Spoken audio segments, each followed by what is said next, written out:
Hey guys, welcome back to my channel. So it's been a while and I get that, and I know life is crazy, shit be happening, but we back, we here now, and I got a review for you guys because I actually seen this movie at the actual premiere, which was a week ago, and that is Annabelle Comes Home.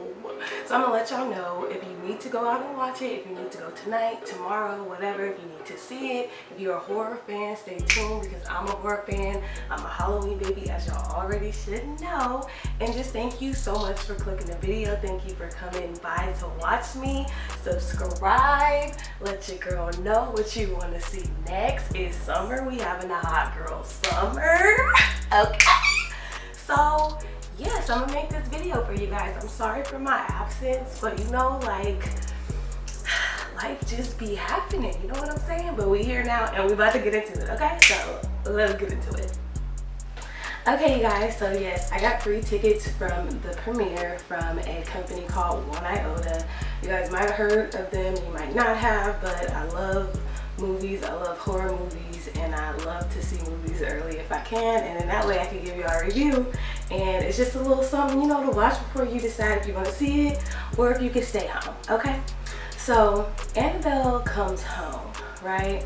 This is the third franchise, or this is the third movie in the Annabelle franchise coming from the Conjuring universe, okay? That was a tongue twister. So basically, this is a prequel to the other two movies. So let's kind of start off where it falls in light of the other two movies. I actually did a review for Annabelle Creation on my channel, and y'all might have seen that. I'll leave a link down below, boo-boo. But Annabelle Creation was lit. I loved it. It was scary. I loved the little kids. I loved the acting. Like, I really just loved that movie. Like, I know I like a movie if I watch it for free or I watch the premiere, and I actually consider going to the movies and paying to see it again or just watching it again at some point, you feel me? So Annabelle Creation is on the top tier, right? We also all know that Annabelle, the first one, was just kind of trash, you know, to put it frank. I think you know that, I know that, we know that, we can establish that, okay? So Annabelle Comes Home, right? I feel like it pulled from both movies in a weird way, and I definitely think it worked. It was like this aspect of like the parent, like the first movie was the parents and the new child, and they got the doll for their child, this, that, and the third. The second movie was about the kids, the orphanage. So the third one involved kids, and also it involved the Warrens as parents. So it was kind of like a mix between both. Yeah, so the movie basically centers around the Warrens, and the movie starts off with them getting this doll, and we see how the doll ended up in their occult museum and ended up in a glass box, in which it still sits there to this day, even though, you know, both Warrens unfortunately have passed on, but they did double check, fact check. Yeah, so Lorraine Warren actually passed away earlier this year, so that's just like, wow. Watching these movies, you really like watching the movies. I really wish that like there was more content of the real people who lived through this crazy shit, because it's crazy, and obviously Hollywood is gonna jazz it up and make it even more over the top, but you know, just that this is based off of their real life encounters or their connection to the spiritual realm is fascinating. So to lose both of them is just kind of sad, but their legacy will live on in Hollywood because the characters are great. The people who play Ed and Lorraine Warren, which is Patrick Wilson and Vera Farmiga, my bad. They're awesome. I mean, I love to see their face. Like, it's just something about them. They fit the time period so well. I just always believe them. They just bring it. Like, you just really feel like they know what's going on in the spiritual realm. So basically they pick up this doll. The movie starts with them driving with this doll, and then crazy things starts happening, and then they realize it is the doll, and it's just super dangerous to be driving with the doll or like trying to dispose or get rid of the doll at all, because obviously it has demons attached to it. Bad spirits are attached to the doll. So it skips forward, I think 7 or 8 years, and the Lorraines have a daughter. Now the daughter is McKenna Grace, and let's just talk about her performance, okay?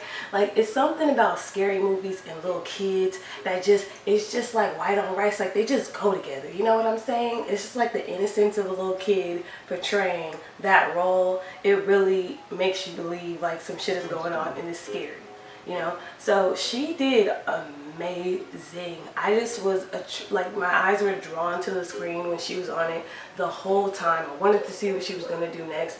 I loved her character. I loved how she played it. I mean, she really took the movie to a next level to me, similar to Annabelle creation with the other two little girls, right? They just like sold it for me. The adults did their part, but the little kids sell it, okay?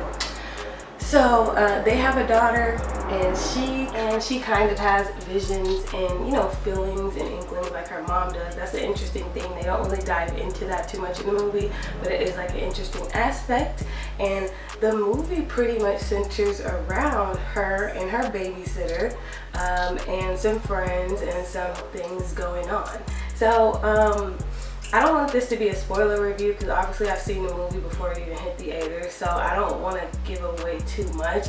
Pretty much just want to give y'all just enough to be interested in it. I was pleasantly surprised. Obviously, I mean, I didn't see a trailer for this movie. Like most movies I go to see, I don't like to see a trailer of it. I like to just be completely immersed in whatever story they're going to give me at the time.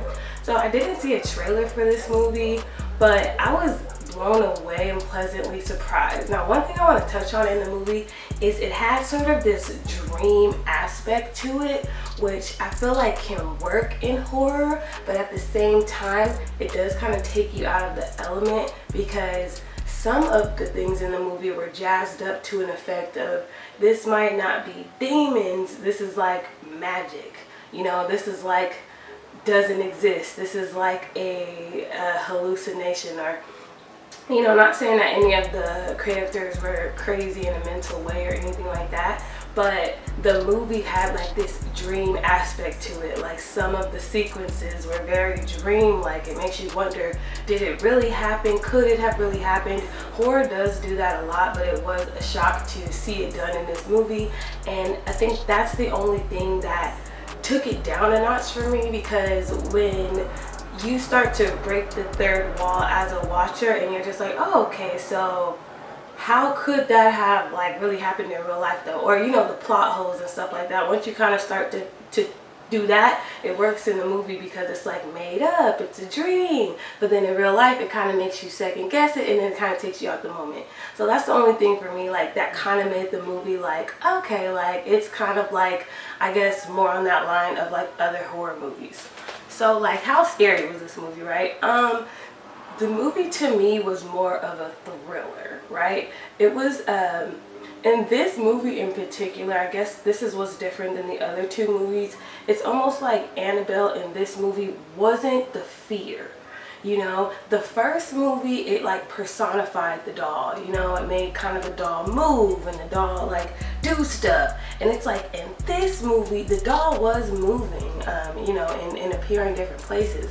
But it was almost like it was super clear that it wasn't the doll in this movie, that it was another entity, that it was a huge, evil, spiritual being that was doing all these things. So it was almost like the fear wasn't the doll, and that was explained later in the story plot. Like, this is not really about the doll is a conduit. So I think this is the first movie in the franchise where they really made that separation, and it did kind of elevate the story as well, because it was kind of like, you know, we already have Chucky, we already have this thing where it's like, okay, that doll is scary, that doll is evil, but this was kind of like, there is evil in the world, this doll is just connected to it in some type of way. You get what I'm saying? So it was an interesting take on that compared to the other two movies in the franchise. Another thing I think that made the movie relatable, maybe especially to the youth or to a certain age demographic, was the whole cast was, you know, the Warrens, which are older and everything like that, but they weren't in a lot of the movie. I don't want that to be a spoiler, okay? So a lot of the cast was like high school and little kids, and it just was so funny. It was so fun to watch. It was it was so cute at times, so cheesy. You rooted for the characters, you just loved the characters. It was really, really, really cute and dope. I don't know what rating this movie has. Actually, I can check right now, but oh, it's rated R. So pretty much the movie for sure could have been rated PG-13 because it was like this aspect of like cute, fuzzy romance and innocence and like weeded throughout it. This wasn't like a typical rated R horror film that you go and you're like, yeah, I'm gonna see some shit, some people are gonna die and get levitated up and drop down in the neck and this and that. You feel me? Like the whole Tyrannosaurus Rex shit. You know, it wasn't all of that in the movie. It was really cute. It was funny. It was like a breath of fresh air almost. Like outside of the crazy demonic shit that was happening, you really did kind of like fall for the characters. One of them was a little questionable. You guys will watch it and know which one was questionable throughout the whole movie. But the other ones were like really cute and really easy to like. You know, they did what they had to do. The acting was, you know, very believable. It was very cute, like cute to describe a horror movie. You guys will see when you watch it, but it was pleasantly surprising the way the story went. The story, you know, it had a lot of different aspects and it just wasn't solely based around the horror. Like it really kind of just brought the characters out and kind of gave you like a high school movie at the same time, which was cute. I like that. Okay, so overall guys, it was a very surprising movie in a pleasant way. I've seen other, you know, reviews of the movie. They talk about how like it has too many jump scares and it does kind of lead to something that's nothing. I feel that in a way too. Just like I said, the dream sequences, you know, it's kind of like that same aspect of like something is alluded to happening or you think something's going to happen and it actually doesn't, or it just becomes something else, or the character just move on past it. It just kind of breaks the third wall and it is kind of annoying to the watcher after a while. But overall, I still think this film did what it needed to do. I think it represented. I think that it wasn't as good as the second one, but it was right under. If I had to rate this film, I'd give it like a C+ or a B-. I'd give Annabelle Creation a B+, and I'd give Annabelle a D-. So yeah guys, let me know what you guys think. Comment down below like what you guys thought of the movie. Let me know what you thought about the characters, the plot, how it went. I thought it was just very entertaining, very fun. Maybe because I seen it at the premiere, like the energy was great. I mean, the actors were there themselves, the director was there. So, you know, there was like claps when people got on screen and it was like this whole thing. But I mean, overall, I love the experience of like watching the movie and I'll watch it again. I think it's cool. Is it memorable? I don't know, but I still remember Annabelle Creation. So hopefully Annabelle Comes Home does have some longevity, but obviously only time will tell. Okay, so you already know what it is on this channel. You already know what it is. We don't judge, we just love.